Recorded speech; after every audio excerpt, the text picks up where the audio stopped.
April 1066. 12 weeks since Harold Godwinson was crowned King of England. Now, there's much work to be done. Already, two powerful warlords are plotting to rip the crown from his head. Godwinson. William of Normandy. And a Viking, King Harald Hardrada. I will carve my name in legend. Are both planning to launch vast invasion fleets. Come on, man! To wage war. 1066 is about so much more than just the Battle of Hastings. That year, England would endure 3 invasions and 3 terrible battles. 3 mighty warlords battled for supremacy on English soil. And by the end of the year, only one of them would still be alive. What 1066 led to is stamped on our landscape. The Normans forged a new Britain, with language, laws and customs we still live with today. But just how a tiny region of France seized such power is much less clear. Now I'm travelling Europe in search of answers. These are human-made, almost certainly. Experimenting with tactics and weapons. Hands by your side for a second. And discovering revelations hidden within a unique document, written just months after those great battles. This, even by medieval standards, is shockingly brutal behaviour. To reveal a bitter tale of family betrayals. He'll stab you in the back. And tragic twists of fate. We take no notice of omens and doubters. Which would change the shape of Britain. Marks the battle. And Europe. Forever. Shall we do battle? This is the real story of 1066.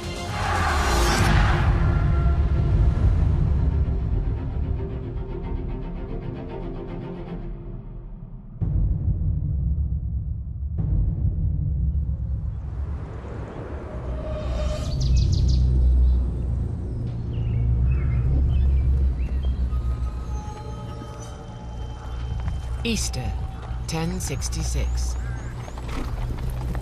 Harold Godwinson rides south from Northumbria.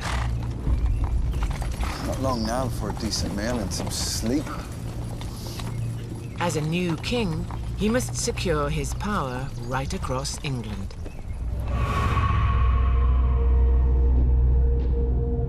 Harold had grabbed the throne as soon as King Edward the Confessor died. Requiescat in pace. Sidelining Edgar, Edward's great-nephew, and convincing the Anglo-Saxon nobles to elect him instead. Now, with his loyal brother Gurth, Harold has been visiting the often rebellious northern earls. Well, I think that went well. At least you got a wife out of it. Hmm. Do you like her? I do. But that's not the point. The crucial problem facing Harold in 1066 was to try to create unity in the Midlands and the North. And his way of doing this was to abandon the wife of 20 years, Edith Swanwick, and to marry instead the sister of the Earls of Northumbria and Mercia, who's also called Edith. So 2 Ediths. Be interesting when they meet.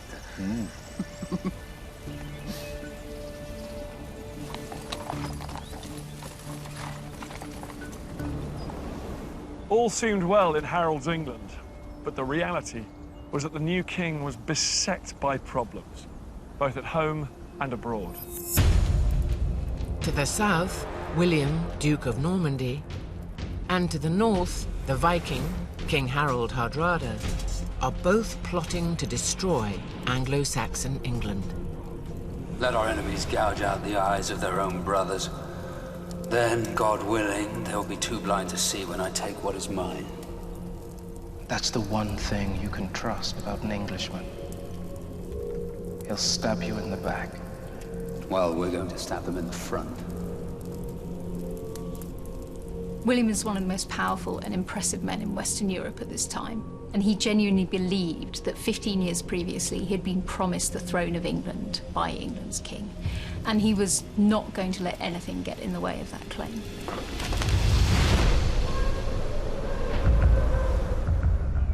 But 1,000 miles to the north, William has a powerful rival. Come on! You're a useless Wrestlinger. Even an old man like me could do better than that. Come on! Hardrada is the ultimate Viking.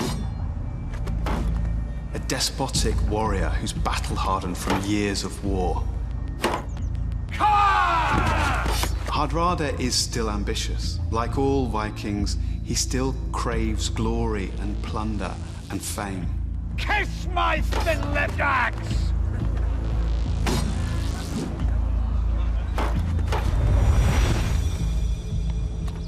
Harald faces danger from overseas, but also at home, in the shape of a younger brother called Tostig. Tostig had been stripped of the earldom of Northumbria when powerful nobles rebelled against his tyranny. To avoid a civil war, he'd been sent into exile. Thirsty for revenge, he had betrayed his brother by seeking to support William. He's stolen my lands. He's stolen your crown. Together, we can destroy him. And bitter hatred had also taken him north to pledge allegiance to the Vikings. England is yours for the taking. Invade now, and your name will live forever. But Tostig is too angry to wait for his new allies. He decides to go it alone.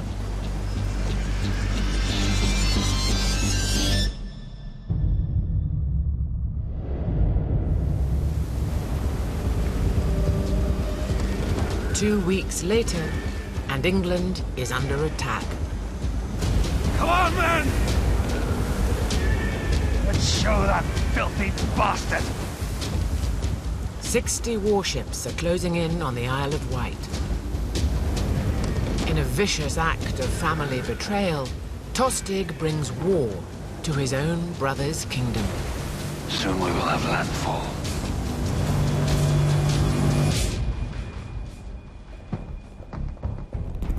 I've invited 3 historians to get inside the heads of our competing warlords.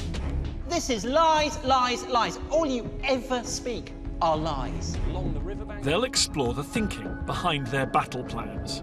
We're going to continue down the coast to the mouth of the Humber, and we're going to attack York. Harold Godwinson,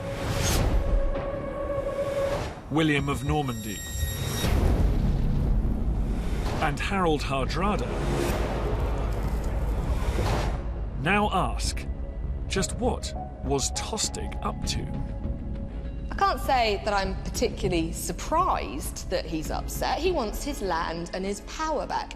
But I am surprised by the way he's going about it. He is crossing the channel from Flanders with 60 ships and heading for the Isle of Wight.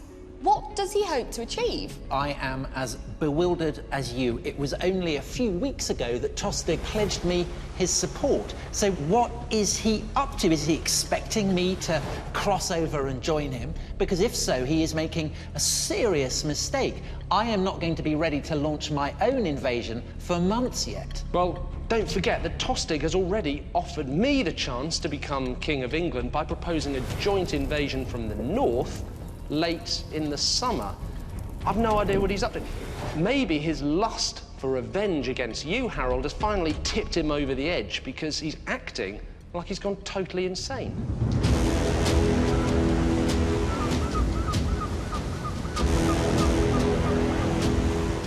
Landing unopposed, Tostig ran riot on the Isle of Wight. He attacked people, burned buildings, and stole food and weapons. A direct assault on his brother Harald's authority. He had to be stopped. Back in the 11th century, it would have taken about 2 days for news of Tostig's invasion of the Isle of Wight to reach Harald in London. He immediately set off for the south coast, and he gathered together what the Anglo-Saxon Chronicle describes as the largest concentration of land and naval forces ever assembled by a king of England.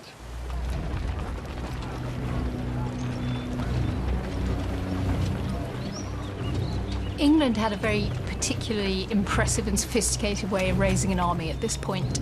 On the one hand, there are the personal bodyguard of the king himself and of all his main nobles, the housecarls. These are professional soldiers, effectively.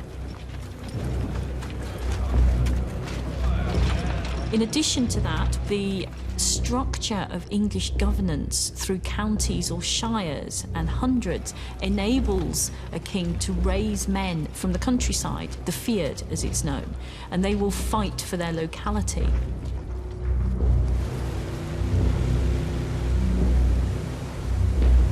Hearing that his brother was on his way with overwhelming force, Tostig fled, sailing up the east coast of England.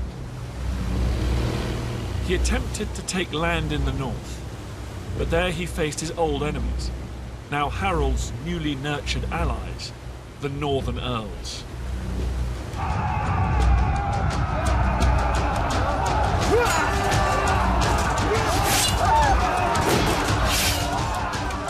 Tostig's army is outnumbered and is beaten back. But Tostig escapes. With just 12 remaining ships, he makes it to the safe haven of Scotland. A convenient northern base to link up with Harald Hardrada and the Vikings. King Harald had been tested for the first time in his short reign. He managed to repel the first invasion of England in 1066. But he must have known that wouldn't be the only challenge to his authority that year. Tostig might have fled, but Harald knew that across the channel in Normandy, William's plans were advancing fast.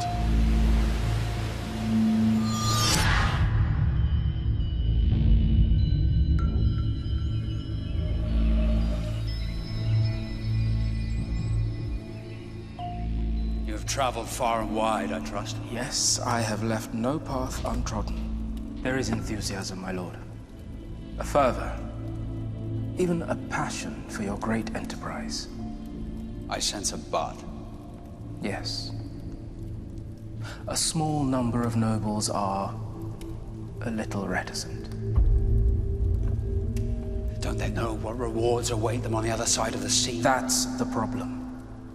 They fear the sea will swallow up their men, their horses, their boats, and they will be left with nothing. It is God who marshals the sea.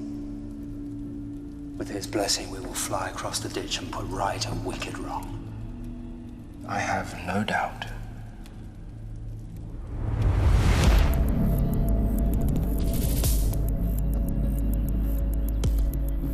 William's headquarters were at Caen. Now one of Normandy's largest cities, in the 11th century, this was a small town, which William fortified into a power base. From his castle, he set about winning political support for his invasion. People would have been very unsure about the idea of simply going in and conquering another country and killing an anointed king. The king, of course, Harald, has been anointed with holy oil. He is God's chosen representative of his people, and therefore the act of killing him unsettles people across Europe. William quickly realised that he'd need to appeal to an even higher power to back him up. It was time to recruit God.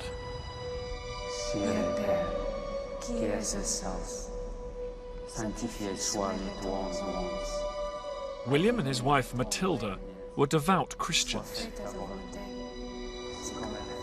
they built 2 great abbeys in a grand display of their piety.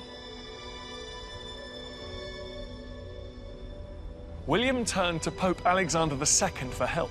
He sent envoys all the way to Rome to put his case for the invasion. Amen.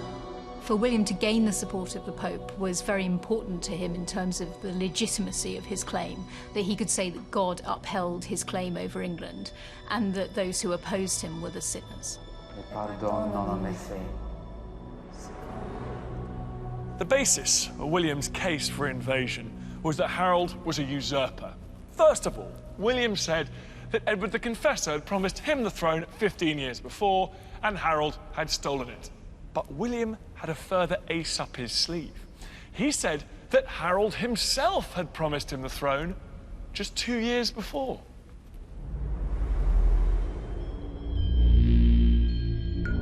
The story of what happened is told in our most famous record of 1066, the Bayeux Tapestry. Harold sails across the Channel. Storms blow him onto French soil, where he's arrested. William secures Harold's release and brings him to Normandy.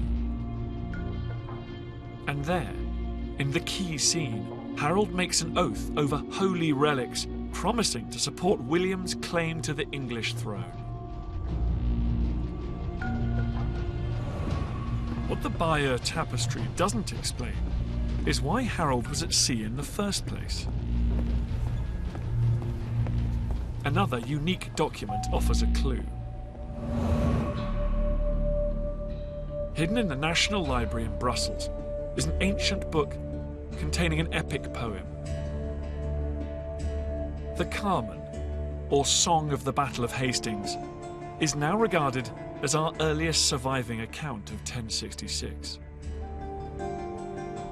It's packed with details that challenge much of what we thought we knew. The Carmen has an interesting piece of information about Harold's trip to Normandy. There's a line where it says, "Annulus est, illi testis, concessus et ensis." William was granted a ring and a sword. Now, the ring and the sword were 2 of the items with which you're invested when you're made a king. So this is sort of strongly suggesting that Harold was sent, bearing these tokens, promising William the kingship. But another ancient writer suggests that William may not have been totally honest himself. He says that Harold was in Normandy deliberately, and he was there to try and secure the release of 2 of his family members whom Duke William had been holding hostage for 15 years. I wanted to free my brother and my nephew, who, I might add, you had been holding against their will for years. Right, we agreed that I would free your nephew immediately and that I would free your brother once I'd become king, and there was one solitary condition, and that was that you had to give me your backing as Edward's successor. Well, that was all. No, there you go, you've admitted it. I wanted to get back safely to England with my brother, with my nephew, so I had to agree to your demands. But you are admitting that you swore an oath, you're admitting that you swore it on relics, and that being so, you will agree that I am within my God-given right to cross over to England and to take what is mine. I think that anyone would agree. William's envoys set out these arguments to Pope Alexander. Would he back him in his campaign against the usurper Harold? Pope Alexander agreed. He accepted all William's arguments. He even went so far as to issue William with a papal banner that his men could carry before them into battle.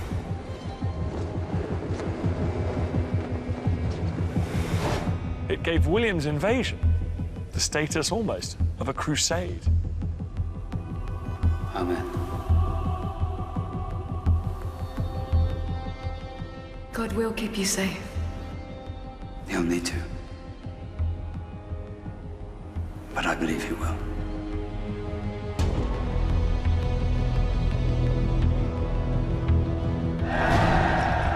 William was building up his already mighty military force for invasion. And now, he had God on his side. All of which was bad news for King Harald and for Anglo-Saxon England.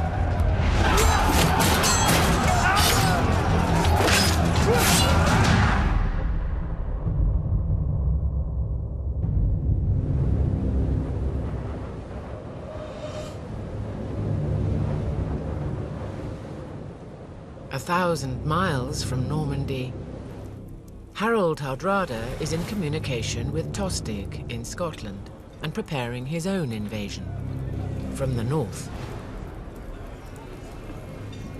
Are you ready, Asger? Aye, my lord.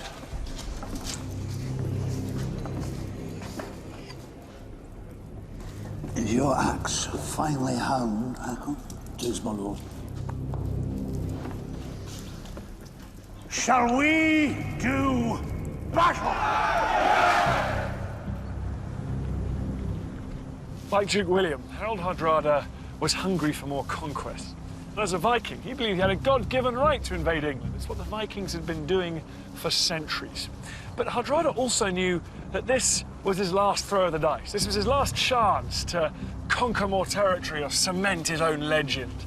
So when Harald's vengeful brother Tostig encouraged Hardrada to invade England, Hardrada leapt at the chance.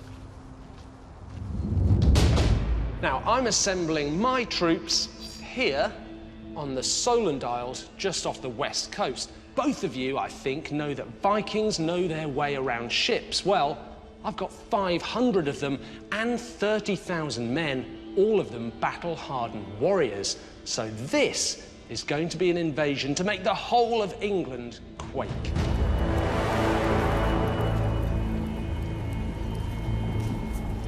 The core of Harald Hardrada's army is made up of his housecarls. These are his household retinue. They're professional soldiers, experienced killers, battle-hardened from 16 years of war. But there's also another type of warrior, and that's the berserkers. These were warriors who were liable to slip into fits of psychotic rage. They were impervious to pain. They had no fear of death. And I think there could be little more frightening in a battle than fighting somebody who just keeps coming at you, even when your spear is in his belly.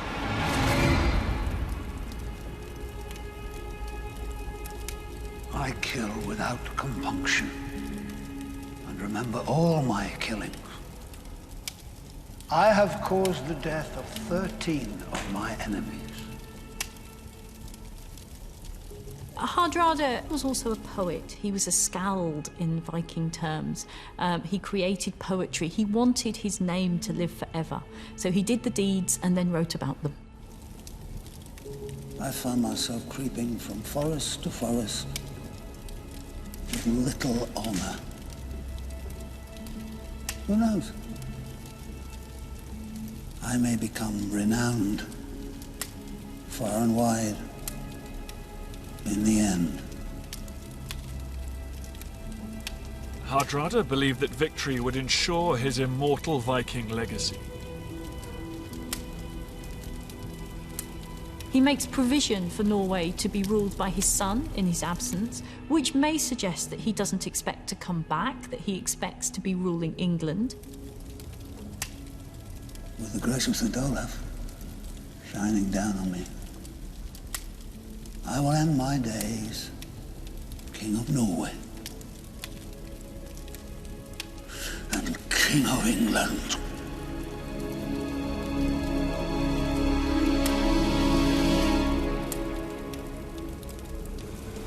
Thousands of miles apart, two great forces were preparing to invade England. Their target was King Harald, but there was in fact another possible rival for the throne. The natural successor of the Anglo-Saxon royal dynasty, a boy whose claim was better than any of them. The boy's identity is revealed in a document from the 1050s. This is an extraordinary page from an extraordinary manuscript, the Liber Vitae, the Book of Life. But one particular group of entries is extremely interesting, because here we've got Edward Rex, King Edward, and Edgar Clito, Edgar Atheling. And Atheling means prince or throne-worthy individual, someone who is being groomed for the succession. King Edward the Confessor might have been childless, but in Edgar, he had a blood relative, a direct descendant of Alfred the Great. But when Edward had died, Harold hadn't found it hard to sideline the young prince in his own bid for the throne.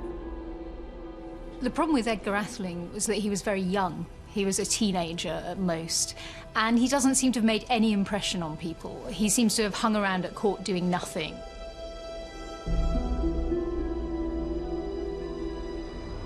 So throughout 1066, as William and Hardrada prepared their invasions, Edgar remained in the background, watching events unfold.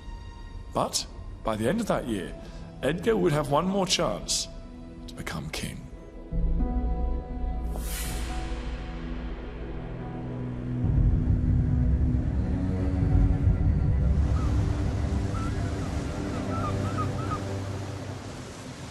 Summer. Harold is now based on the Isle of Wight, from where he marshals the defense of his kingdom. He's still unaware of the Viking threat, or of his brother Tostig's alliance with Hardrada. Harold's sole aim is to counter the expected Norman invasion from the south. It's just a matter of time, that's all. You heard what they say about him in Normandy. What? He burst into tears because some people called him a common tanner. He then chopped off their hands and feet. Well, I can blame them. 100 miles to the south, William is massing a formidable force of ships, horses and men at Dives on the coast of Normandy, near Caen. Is this it? Everything? Yes. Ships, horses, and men, everything. Normandy has done you proud. I suppose it's the beginnings of an invasion force. We have an army here that would have made Charlemagne proud. Not yet. But we trust in God. The exact number of ships that William had with him here at Dives has long been the source of debate amongst historians. But there is a document from the time that does give us a few clues. This is a list of naval obligations for his nobles. And it says that 14 of his barons, plus his wife Matilda, all contributed 777 ships. And it says that the total number of ships with William was more than 1,000.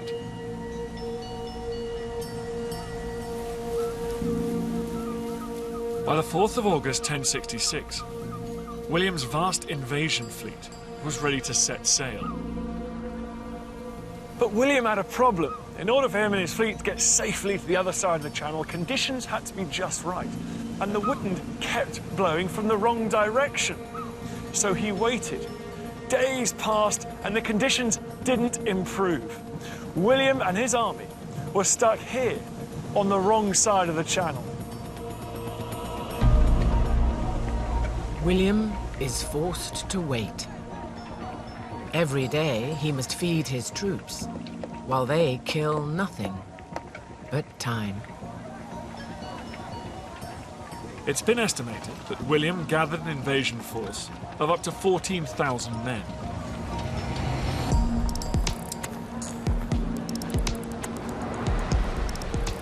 That's a lot of mouths to feed.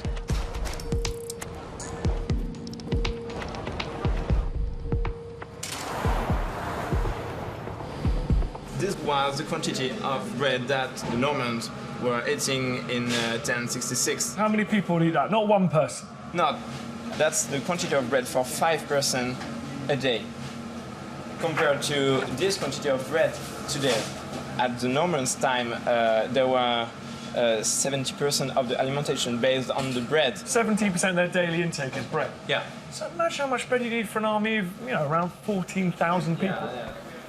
Wagons of flour. Now, it's been estimated, if you assume that William had a force of around 14,000 people here in Dives.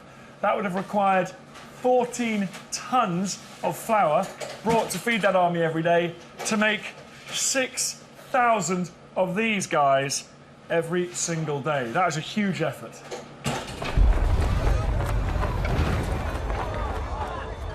Two weeks pass, and still the wind blows. As well as continuing to feed his troops, William must also look after thousands of Norman horses. His crack cavalry was essential to William's plans, but with it came an inevitable problem. With up to 3,000 horses, that's a lot of manure. One estimate has it that William's cavalry produced around 2,500 tons of excrement while they were in Dives. You add that to all the human waste, perhaps 450 tons, and you get 3,000 tons of poo. That's a lot. Bonjour, Sebastian. Hello. How you doing? Not too bad, and you? That is a big pile of manure. Exactly, it's fumier in French. Fumier. How many horses made this? 2. 2 horses? 2 horses. How long? 1 week. Wow. So imagine what 3,000 horses would produce. Very big pile. All that manure spelt danger.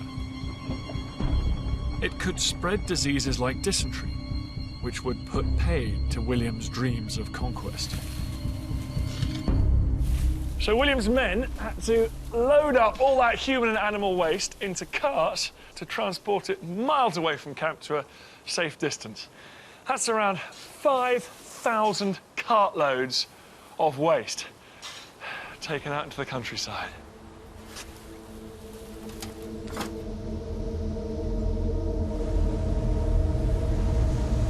Yet another 2 weeks pass. Summer will soon turn into autumn. And William's great plans are teetering on the edge of collapse. William was very unlucky. These kind of hostile conditions are very unusual in the summer in the Channel. We've mocked up a weather chart showing the kind of conditions that he faced through the summer of 1066. Here's a big area of low pressure, and the wind goes round it in an anti-clockwise fashion. That means northerly gales banging in here, keeping the fleet locked in at Dives-sur-Mer. Now, I've sailed in the Channel a lot, and you cannot put to sea in these kind of conditions, particularly with the more primitive ships and rig that they had in the 11th century. As summer began to turn into autumn, time was slipping through William's fingers, and he must have been getting completely desperate. 3 warriors, the most powerful warlords in Europe, can rule kingdoms, but not the weather. Across the Channel in England, King Harald waited and waited, but no invasion came. The English king must have been tempted to hope that his kingdom was secure. There was no sign of William, and Hardrada hadn't showed his hand yet either. But all that was about to change.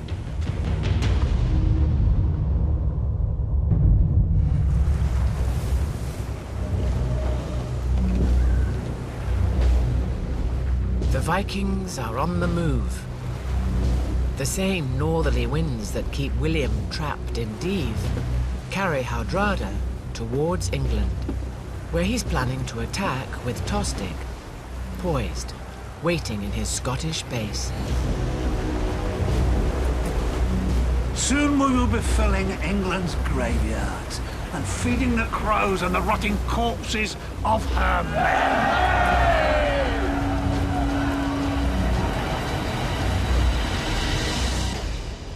Now the northerly winds are blowing me and my Viking warriors across the North Sea. Now this is a distance of about 300 miles, and with a northeast wind at my back, it should take 2 or 3 days to cross. So we stop first at Shetland to take provisions, and again at Orkney. And then I continue down the east coast of Scotland towards England. A week later, Hardrada joins with Tostig and his men in Northumbria. The deposed Earl is back, and so are the Vikings. Meanwhile, Harald is still on the Isle of Wight, oblivious to the immediate danger. He continues to look only towards Normandy. It's the bastard playing that. Can't wait here forever. It's now September, and Harald knows he will soon have to release his army. As summer turned to autumn, King Harald had a big problem. The 2 months of service that his levies had to provide had come to an end. The English army was running out of food, and there was the added pressure that the men were needed at home to help gather in the harvest. Harald's hand was being forced. He could only hope that the end of summer also meant an end to any threat of an attack from William. So on the 8th of September, 1066, Harald sent his men home and ordered his fleet to return to London. What choice have I got? I can't keep the army at arms indefinitely. And anyway, autumn is coming, and I'm pretty sure you're not going to risk crossing the Channel with an invasion force in September. Actually, I have no intention of standing down, because I learn that you have stood down your army, and what that means is that the south of England now stands undefended. Look, I've no idea what's going on down here in the south, and frankly, I don't really care either. Because my plan up in the north is going like clockwork.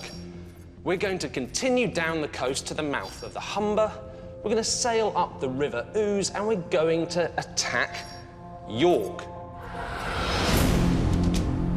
York, the ancient Viking capital of England. For Hardrada, his first target, and a base from which he could conquer the entire country. Hardrada and Tostig are poised to take control. First, the north, then a march to London, and the prize of Harold's throne.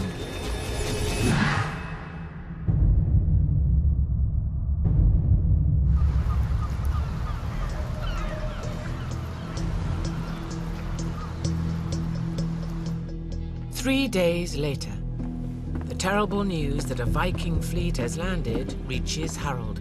What do we do now? Fight. He's in our country, destroying our lands and our people. We have no choice.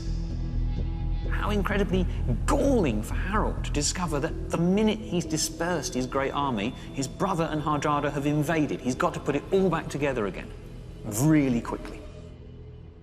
This is a body blow. It has come completely out of the blue. The only thing I can do is get my army back together and head north fast to take you on. And I have got a gamble that you are not going to cross the Channel in autumn. Then you really do not know me, because I remain as determined as ever to cross the Channel, reach the south, and strike hard at your now undefended vitals.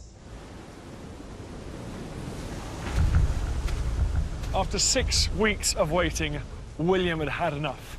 He decided to defy the winds and set sail. It would prove to be a rash decision. After months of careful planning, William has to gamble. He knows that time is running out. And so he takes his entire force from safe harbor into a stormy sea. It was a disaster. William lost ships and men. And instead of crossing the Channel, he was forced to take refuge 140 miles to the east, at Saint-Valery, in France. I'm going to admit things could be better. In fact, they are verging on the desperate. I have lost ships and I've lost a large quantity of men in the storm. On the plus side, I am, of course, now that much closer to England. But contrary winds continue to blow, and I am still on the wrong side of the Channel. It's very frustrating.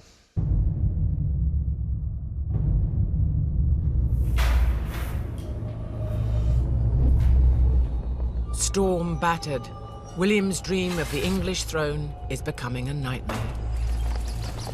Meanwhile, Harald musters a new army, but he too is on the back foot. He's a long way south of York, and any chance of meeting the Viking threat. Right now, it's the Dark Horses, Hardrada and Tostig, who have a fresh and powerful army ready to strike.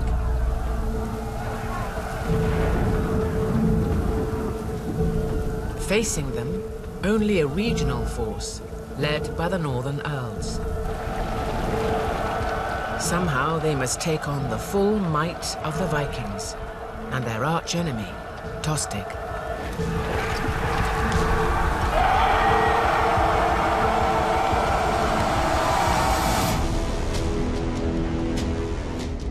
The two forces met at Fulford, just 2 miles from the gates of York. Chas Jones has been excavating the battle site for over 20 years. Standing here in 1066, what would we have seen? Well, we are standing on a landscape that the people who are there would have recognised. Here we've got the English standing on this side of the ditch. Over there we've got the Vikings. Round about 6,000 of them, ready to do battle. What they've got to do is they've got to get across this water-filled ditch. The tide is in, which is keeping them apart. They're standing there shouting at each other, waiting for the tide to drop so they can actually engage in battle.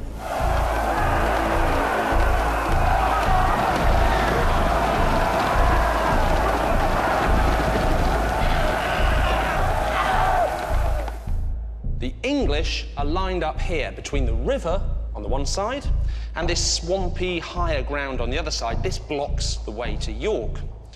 Now, this doesn't really bother me because I've got a plan. I've divided my forces in two. We've got some Vikings here together with Tostig's men. They're facing the English, but I am here with my best troops hidden away out of sight round a bend in the river. So when the tide goes out, it's going to drain this ditch of water, and my front line is going to advance towards the English. Now, all the English actually need to do is hold their lines.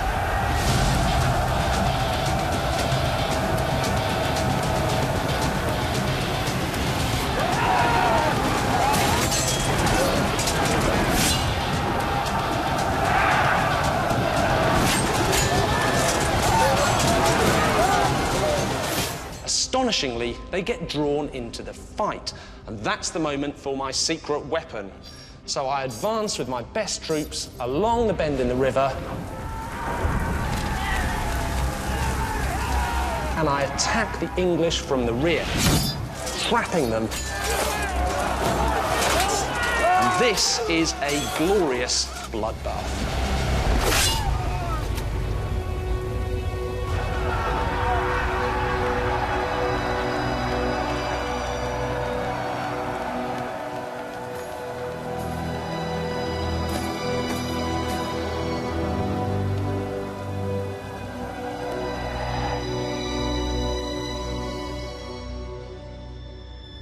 Chas, you have dug this battlefield, haven't you? What have you found?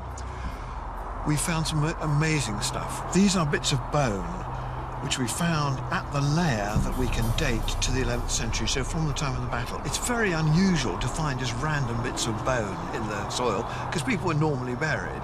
You do find the odd animal bone, but these are human bone, almost certainly. These probably rib bones. Wow, so you could be holding in your hands the remains of someone who was killed in the battle here in 1066. It's very probable.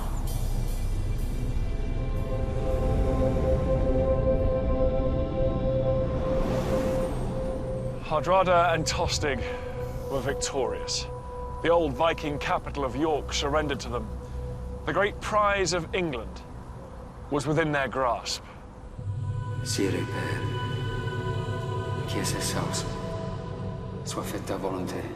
Meanwhile, William is still trapped. With Harald marching north, he knows that southern England lies open. But the wind still blows as the Vikings take control in the north. When William is stuck at Saint Valery by the contrary winds, the Carmen comes into its own as a source because not only is it really closely contemporary, it is also local. It's written by someone living in this part of the world, so it is very well informed. And it tells us that William was in despair. It talks about him looking at the weathercock of the church, waiting to see the way the wind is going to blow, and being reduced to tears. The line that leaps out is effusus lacrimis fletibus ora rigas, the tears streaming down William Treeks. It says, desolatus eras, you were in despair. If ever I have offended you as your servant, give me a sign. This is for you, in your name. Yet you send me torment. A medieval English writer adds to the story. William of Malmesbury tells us that this was a moment when everything hung in the balance and that all of William's army began to doubt that God was in favour of their enterprise. And we're told that they began to mutter amongst themselves. He says here, insanire hominem, he is crazy, that man, who wants to subjugate a foreign land. God is against us because he withholds the wind. William orders the relics of Saint Valery to be paraded through the town in a bid to inspire his wavering men. And in a desperate plea to God to change the weather. But the northerly wind still blows.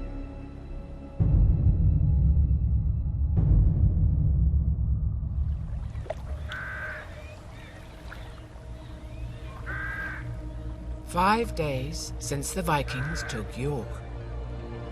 Hardrada and Tostig agreed to exchange prisoners with the vanquished English 7 miles east of the city, at Stamford Bridge. They're expecting a small group of unarmed men, but they're in for a shock.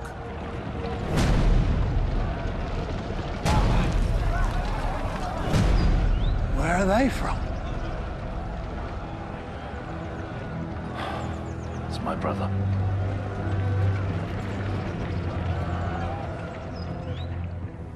We don't know exactly when Harald left London to head to York. We do think he was in the York area on the 24th of September. The question is how long it would have taken to cover that 200 miles. Now, horses can travel 25 miles a day, perhaps more. So it's possible that he made this journey in around about 7 or 8 days. One thing we know for sure is that Harald and his men went fast, and that gave them their greatest weapon, surprise. London? Already? What else could it be? Get him ready! Oscar, get him up!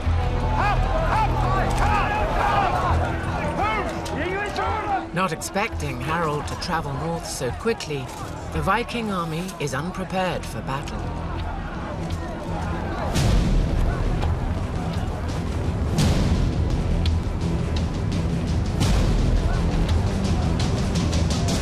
The King of England. What a puny little man. That's a big man. Yeah, but he's old.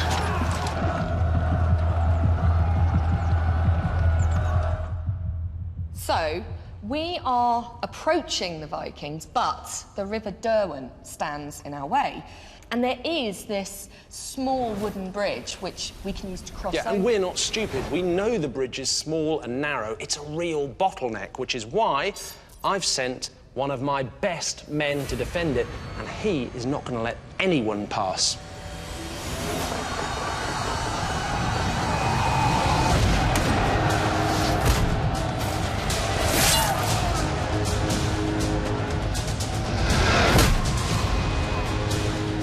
Legend has it that the lone Norwegian heroically stood his ground on the bridge, stopping the entire English army from crossing, batting away spears and arrows.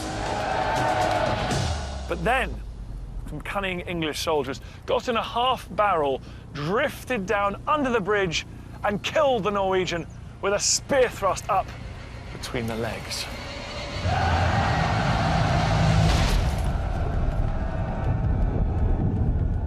OK, my man on the bridge might be dead, but crucially, he held up the English forces for long enough that Tostig and I could arrange our troops into this shield wall. This is an extremely strong defensive formation, and it's going to repel any English attacks.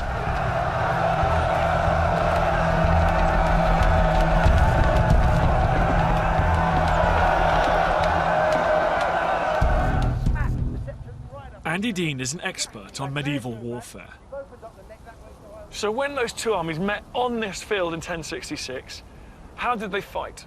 Well, you've got the two armies closing the front lines, and it would be obvious who the warriors are. The ones that stand out are the ones in the armour. And if we look down here, you've got a plethora of different pieces of kit: the helmet, the armours, the swords, the shields, the axes. And the way that it came together, famously, of course, would probably be with shield to shield.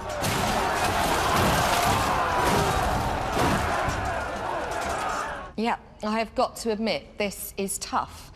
My army are trying repeatedly to attack, but frustratingly, they can't get through the shield wall. It holds firm.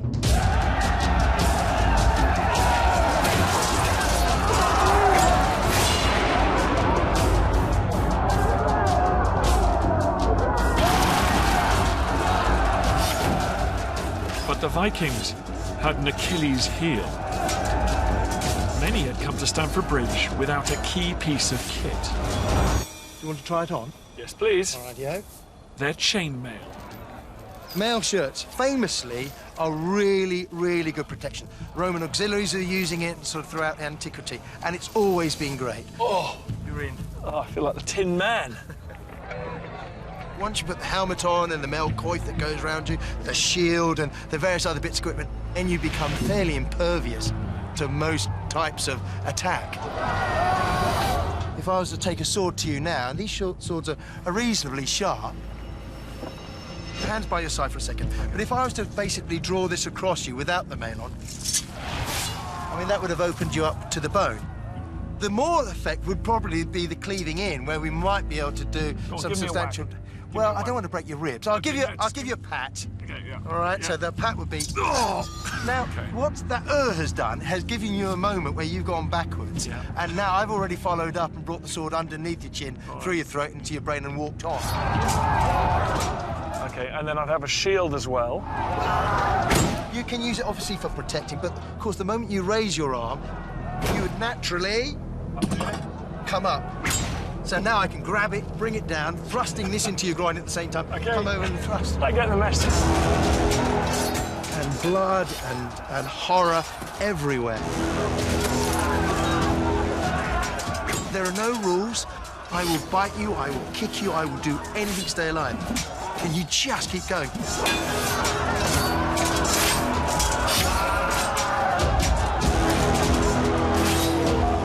Amid the chaos of swords and axes, Harald also has archers.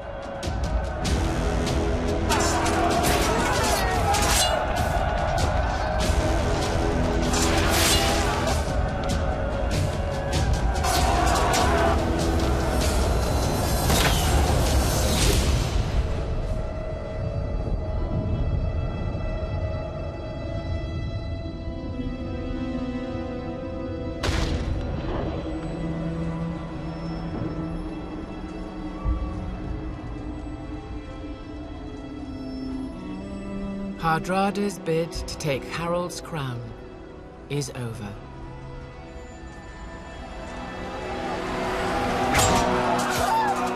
Tostig fights on at the head of the Viking force. But the English now have the upper hand.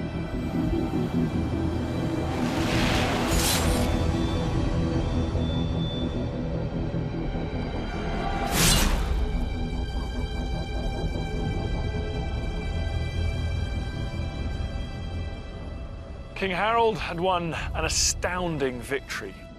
It's said that he killed his rebellious brother himself, cutting off Tostig's head. But the bloodshed was so severe that writing 50 years later, the historian Orderic Vitalis said that a great mountain of dead men's bones still lay here on the battlefield.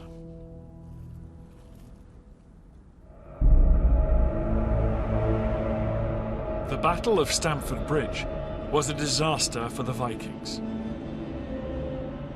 There were so few Viking survivors that only 24 of a fleet of 300 ships were needed to take them home. This massive defeat marked the beginning of the end for the Vikings. From now on, their power would dwindle. Harald remained King of England. He'd killed a troublesome brother and rid himself of one of his great rivals for the throne. But another still remained, over 300 miles away, in northern France.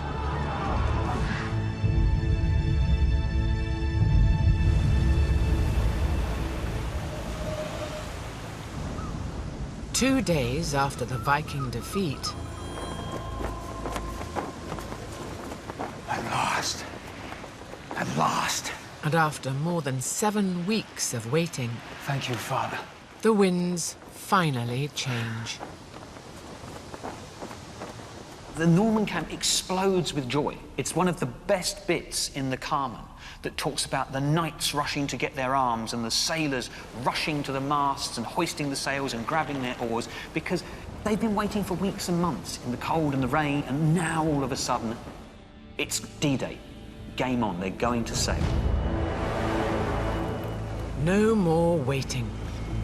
That afternoon, at high tide, William sails. 700 ships and 14,000 men. With Harald far away, the Norman fleet heads for England's undefended southern coast. One medieval French chronicler tells us that on the prow of William's ship there was a figurehead, a wooden carving of a boy holding a copper bow and arrow. That was now aimed at England. With God and luck on his side, William would expect to land on the English shore the following morning. The third attempt to conquer England in 1066 was about to begin.